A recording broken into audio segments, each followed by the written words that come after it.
aMAEzing Marketing Group, where we're interviewing today one of our clients, Mr. Ron Aaron, graduate gemologist and appraiser of National Jewelry Appraisers. Welcome, Ron. Thanks for having me, May. Absolutely. Also joining us is the communications director for aMAEzing Marketing Group, Catherine Denon. Catherine, welcome as well. Hello, thank you. So, Ron, let's just get right into it. Tell us about your credentials and qualifications, kind of a two-part question here. And what sets NJA apart from your, I guess, competitors, if you have any? I'm glad you asked.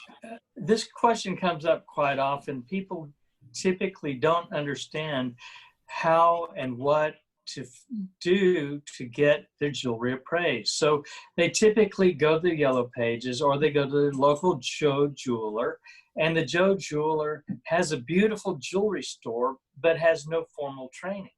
And because he has a beautiful jewelry store, it's automatically assumed that he's knowledgeable about gems and gemology and diamonds, when in fact, pretty much it's a matter of they saw it at a jewelry show, they liked it, they bought it. So if it's merchandise that they didn't sell, they will have no idea of how to assess the real value of what the product is. In my case, I went to formal school, graduate gemology school, and I earned my graduate gemology degree, taking specific courses in not just diamonds, not just colored stones, but jewelry in addition to those segments. That's where it starts. So you have the basic understanding of what the items are. That doesn't help you in the real world. Then you have to have real world experience working in a store, handling gemstones, going to shows, going to training seminars, learning actual appraisal practices, taking examinations, and finally ending up with a credential. So what happens then is a client goes to a jewelry store and they say, I need a jewelry appraisal. Unless that person is a graduate gemologist plus appraiser, which is a little bit unique credential, then it's a matter of whatever that person in the jewelry store felt like the value should be, whether it's accurate or not. So that's very interesting. So, you know, the last 4 or 5 months we've been working with you to promote what we call in our current situation of our pandemic, that you've done and set yourself apart in several ways. And one of them is that you're actually going to people's homes, or if they're in business still, then you're going to their businesses. Tell us a little bit about what people are looking for as far as they're appraising their jewelry. That's a really good question. So in the sense of jewelry appraisals, when you go to get jewelry insured at an insurance company, it really doesn't matter who it is, they need a specific document that explains the details of what the article is. And the typical rule of thumb is anything $1,500 and less usually does not need a jewelry appraisal. Anything $1,500 and greater needs an appraisal, and also need an insurance company, for example, needs to understand how the piece is made. If it's a single diamond ring, is not very complicated, but let's take a ring that's got a bunch of smaller diamonds and different size diamonds plus a bigger diamond, and one of the littler diamonds falls out. How does the insurance company properly adjust that? Or let's say you have a colored stone ring and it's got multiple stones and the center stone chips. How do you resolve that? Those kinds of things are not easily done in a typical jewelry store because they're trained only to sell. and the sales staff is only trained to tell you what the tag on the item is. It really is not to a client's advantage to walk in and say, can you tell me, is this a diamond, or is this a moissanite, or is this a cubic zirconia, because they cannot do it. And that's interesting you say that. We had a conversation recently, and you talked about lab-grown stones and minerals. And how, I mean, are those of value? That is a terrific question. That's probably one of the hottest subjects in the jewelry industry. So let me dispel the myth immediately. Lab-grown diamonds are 100% diamond. It starts with a diamond crystal, and we have learned through technology how to grow that crystal to a bigger crystal to a size that they can actually take and cut it and polish it, and now you have a diamond. They are so perfect, and they are diamonds that the federal government requires a lab-grown diamond to have a laser inscription on the edge saying lab-grown, because in the field we cannot determine whether it's mined or lab-grown. So the value of a lab-grown is that the cost of production is still well less than the cost of mining a diamond from the earth. Therefore, the prices of lab-grown diamonds are significantly less, and that means you can buy a better quality lab-grown diamond for less money than you could buy a mined diamond, and therefore it's driving the market very fast. What happens to the mine-grown diamonds now is their prices are diminishing. We saw this happen with the combination of saltwater pearls and freshwater pearls in the 80s, when we learned how to grow pearls that look just as beautiful and just as nice a shape and all the elements that you wanted in a saltwater pearl, but it was done in freshwater, which was 1/10 the cost of the saltwater pearl. Therefore, saltwater pearls values drop significantly. And that's what's going to happen in the diamond world. Interesting. I guess I do remember that whole controversy about pearls in the 80s. I was around in the 80s, so I do remember that quite a bit. And you're right. And they were shiny and glittery, just like you're talking about the diamonds right now as well.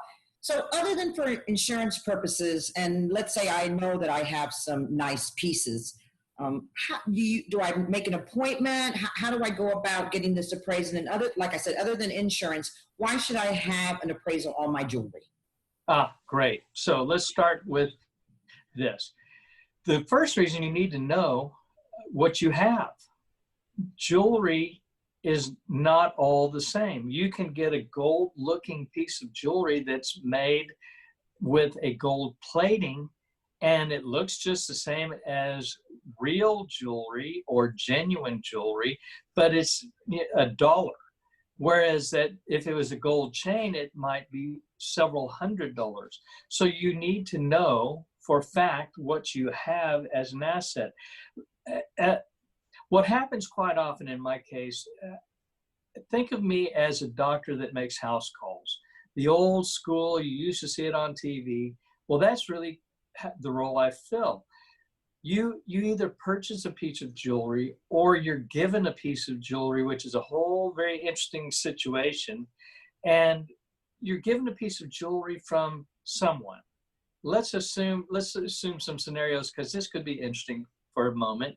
So let's say you as a euphemism, not you personally, you have a boyfriend, and this boyfriend's trying very hard to impress you, and he wants to get engaged, but not really wants to commit. And he certainly doesn't want to spend an awful lot of money if he's not really going to commit. So he gets a ring that looks like a diamond. He doesn't necessarily tell you that it's not a diamond, and he presents it and you get it. And then something happens and the relationship doesn't work. So now you think you have this piece of jewelry that's worth some money, and the relationship wasn't any good, so maybe you'll get some value out of it this way. So you make an appointment. We come visit you at your home or your office. We examine your merchandise, your property in front of you, and we determine right there, right then, is this authentic as far as fine jewelry, or is this authentic as a simulant? Well, if it's a simulant, that's not very happy news, but that's kind of what you expected from him anyway. Now, let's take a different scenario. Let's take the scenario of great-grandma had a beautiful, beautiful ruby ring, and she bought it many, many years ago, and you inherited this ring. Now, you knew grandma would only have the finest because only grandpa would get her anything in the world that was the finest. He wouldn't sacrifice a penny. He would get the best. So you automatically assume that that is a fine ruby. It's red, it's beautiful, it looks right, it feels right. So you call me, we come, we sit down, we do some specific tests. It's not something that you can walk into a jewelry store, for example, and have done. I have a portable laboratory that I carry with me for every circumstance. So we take the ring, we test the ruby to see if it has the proper qualities for a natural ruby first. Then we look to see if there's a possibility that that natural ruby could be a synthetic ruby, or is it even an alternate gemstone that looks like a ruby, because lots of colored stones look like one another and aren't. So then in that case, you would certainly want to know conclusively, do I have something that is what I thought it was, first of all, and if it is what I thought, is it valuable? That's where all the knowledge comes into play of not only just being a gemologist and knowing how to test for those items, but also I have experience in the jewelry industry. I've been doing sales, purchasing, buying of all kinds, working with chain stores, individuals, and I know what market values are on given items, so I can determine a value that is appropriate for that article. It's not just so simple as someone looks at it and says, that's a ruby, because it could really look like it and it's really not. And so, that you would tell me how much it's worth as well. Right. Okay. Right. So let's just take that same ruby example quickly. And let's say that the normal scenario happens. The normal scenario is that it's not actually a ruby at all. It's a synthetic stone. And the synthetic stone, instead of being several $1,000s, is maybe $50.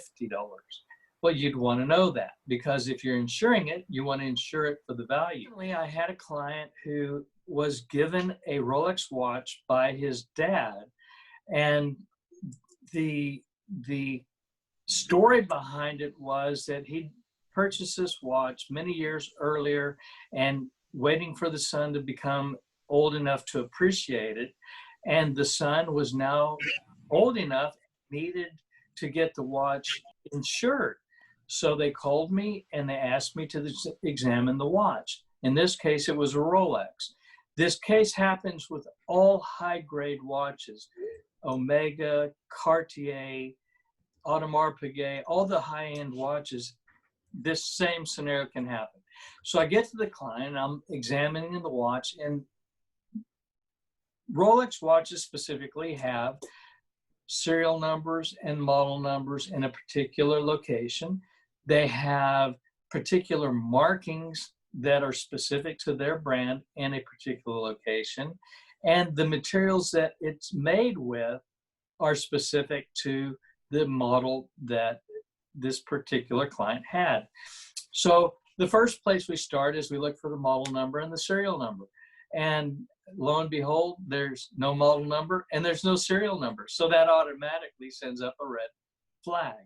Mm-hmm. So then I examined the bracelet and I realized that the markings in the bracelet are not commensurate with factory markings. Someone that didn't know what the markings should look like could be fooled. So now I'm even more suspicious, and I asked the client for permission to open his watch back so that I can see the movement, because maybe there's something else that went awry and I just am not understanding. So I open the movement, I open the case back in front of the client, and we notice that the movement is a movement made in China. Well, we know that Rolex watches are made in Switzerland. So it was 100% conclusive that that particular watch was a counterfeit, even though to the untrained person, it looked identical. It weighed the correct weight. It had the correct measurements, but in fact was a complete counterfeit. I recently had a case where a client had a Audemars Piguet. It's a very, very expensive watch with diamonds all through the watch, on the bracelet, on the case, on the face. It was in normal market, something in around $250,000 watch. And the fellow that brought it to me really didn't impress me as having the capacity for owning that kind of watch. So I was a little suspicious, and he asked me to evaluate it, and I looked at it and I studied it. It took about 3 hours. The diamonds were actually real diamonds. The gold was real gold, and the whole watch was counterfeit. Wow. So yes, it was very, very disheartening. So a watch that was $250,000 turns out to be about a $5,000 watch, just because the materials were correct. The rest of it was wrong. Well, goodness. I'll toss it back to May. Sorry, yes, technology is wonderful when it works, and then so we kind of went out of sync here for a few minutes. Catherine, can you reiterate what the question was, please, for this session, what you just asked? Yes, ma'am, absolutely. When the technology, I'm sorry, Ron was talking about rubies and finding jewelry that were not real and understanding the difference between fake. And then I asked him to expand on a client or situation, personal experience he encountered with a counterfeit. And even went as far as to say, we noticed a great review from June where he helped someone find out they had a counterfeit Rolex that they'd been given as a gift. I was able to pick up on that, so. Yes, ma'am. Great. Ron, one of the things that we just started promoting, and we just added it to your website and also on social media is, and can you expand a little bit about what is an estate equitable distribution appraisal in Texas? Thank you. That's a mouthful of words.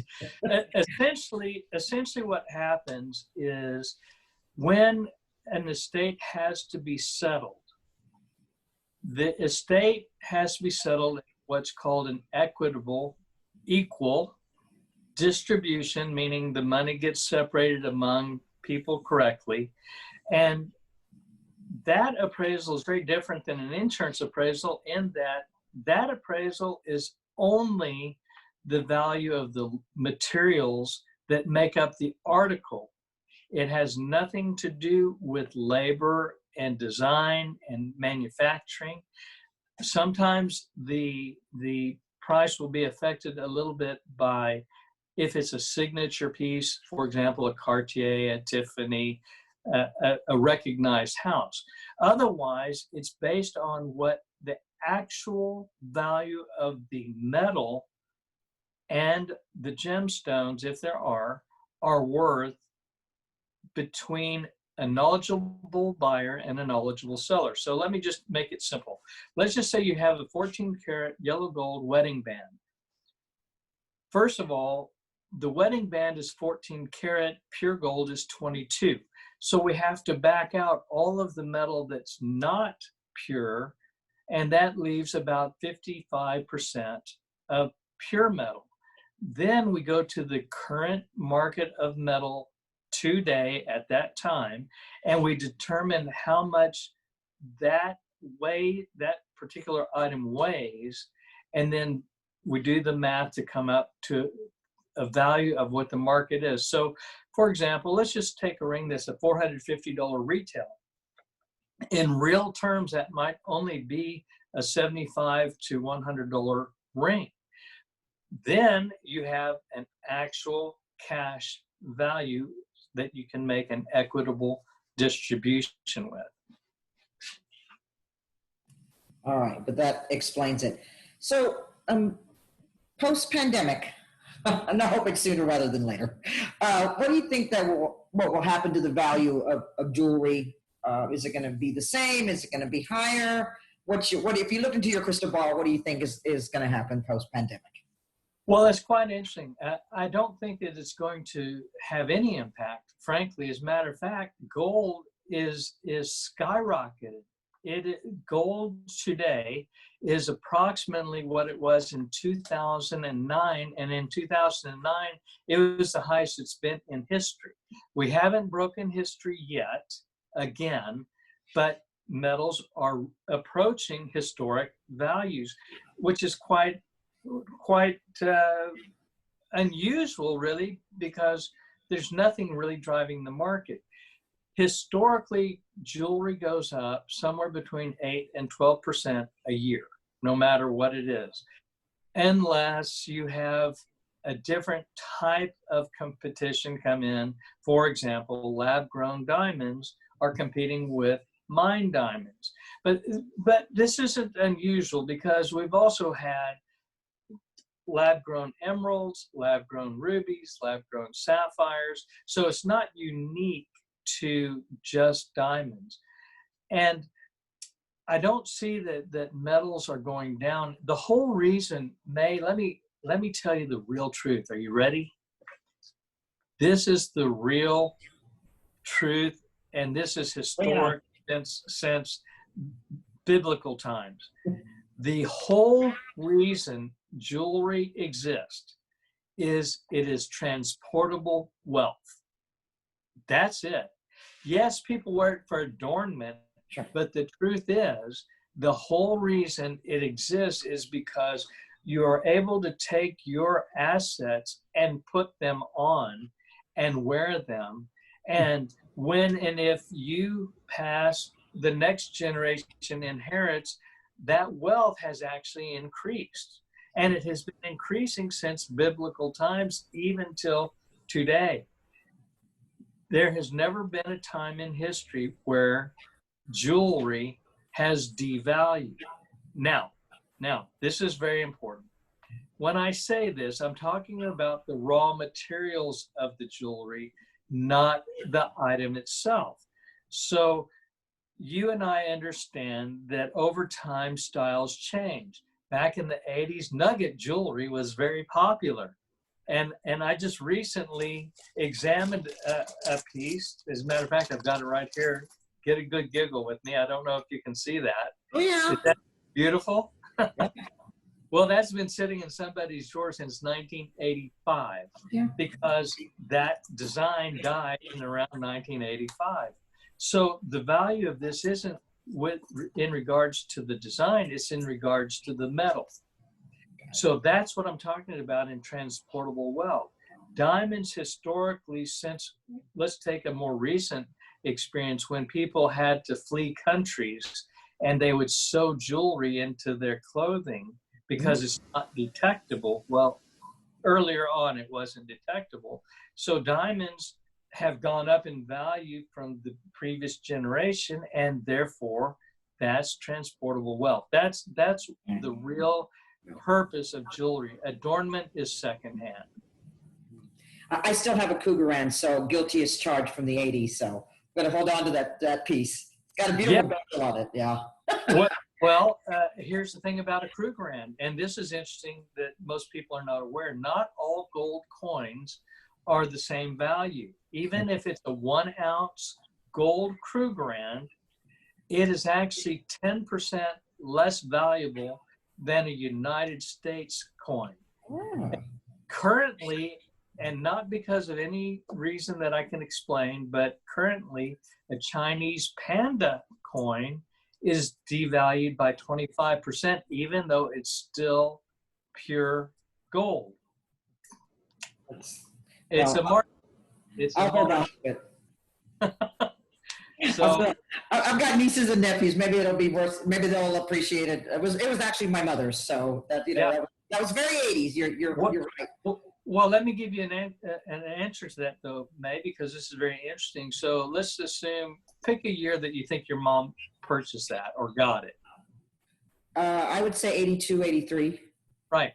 So in the 80s, in that part of the 80s, gold had gotten up to around $800 an ounce in 79 and 80, but by 83 and 84, it dropped back down to around $700 an ounce. Today, gold is $1,960 an ounce.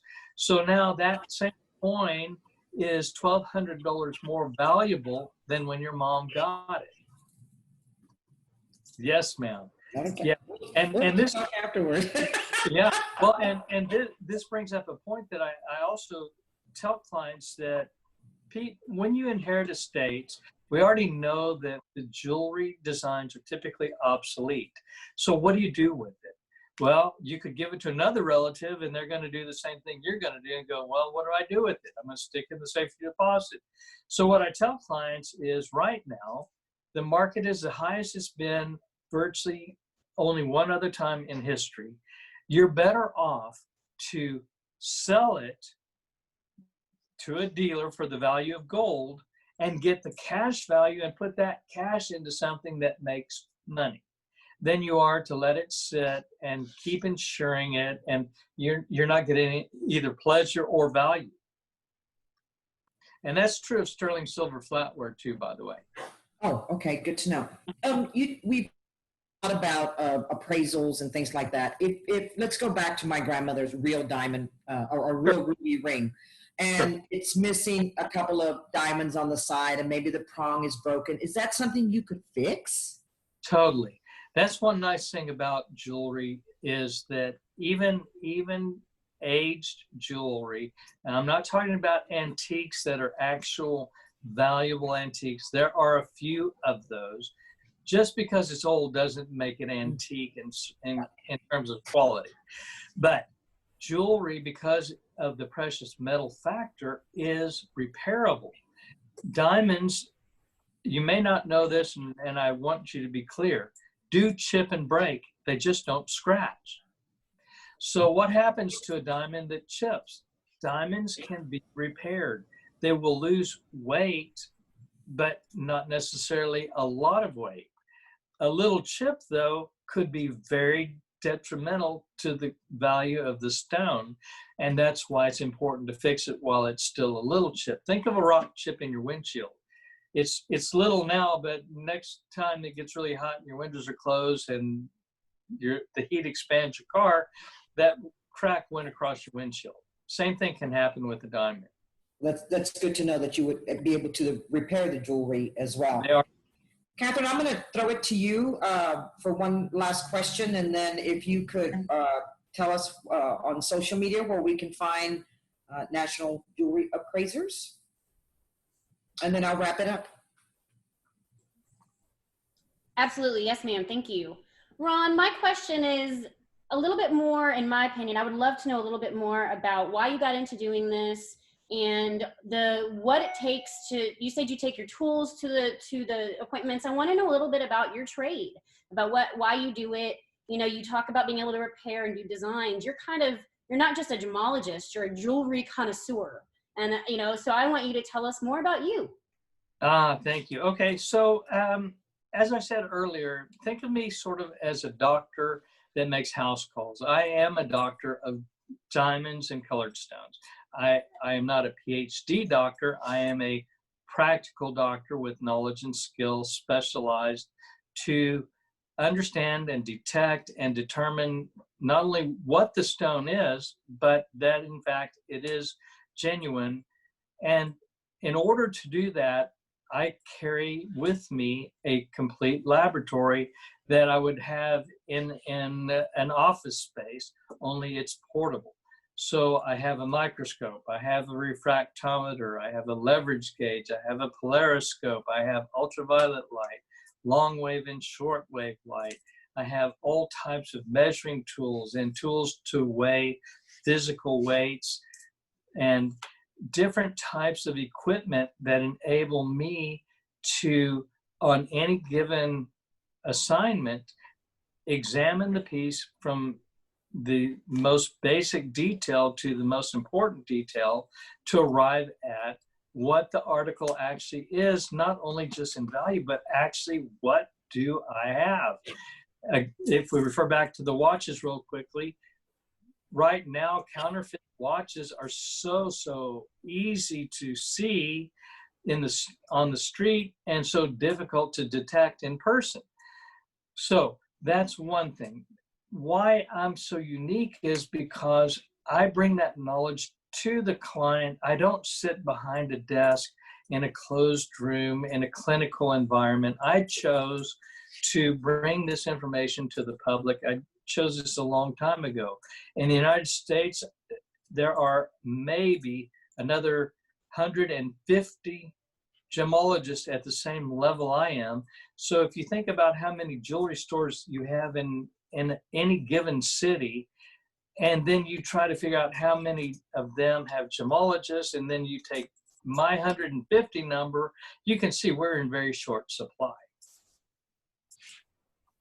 Absolutely. So, Ron, right now, Catherine, I'm going to interrupt you for just a minute. So, Ron, one of the things that, I'm sorry, and that's my fault that I haven't brought up, you're located in Austin, Texas right now. Are you just planning to stay within Austin right now, just in case? Since we're going to put this on YouTube, make sure that you're only available in the Austin area right now. Is that true? Yes, I focus approximately 100-mile radius. Okay. Now, I used to do the entire United States and Hawaiian Islands, and it was a great job. I did work for some of the major jewelry companies. I was the only international appraiser for the Zales Corporation back in the 90s, and I've had quite a diverse travel schedule. But now I'm slowing down a little bit, so I focus primarily in the Austin area. I will go as far as 100 miles.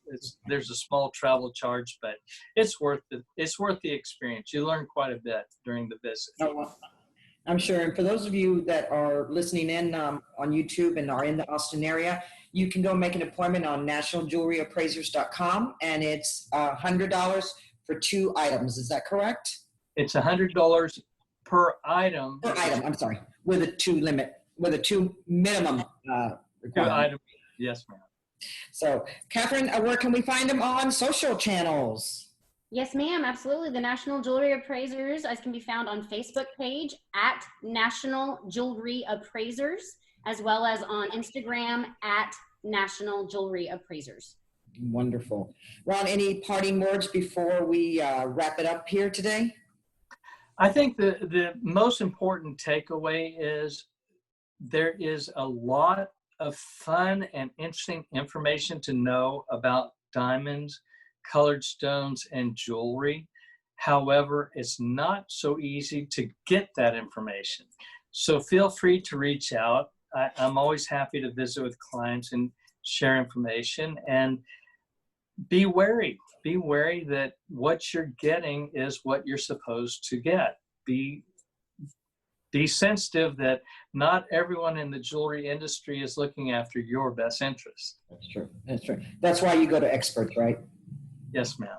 That's right. All right, Catherine, I want to thank you for joining us today. Mr. Ron Aaron, thank you so much for being in our very first ever YouTube for aMAEzing Marketing Group. To everyone else out there, thank you, and please watch for future aMAEzing Marketing Group YouTubes.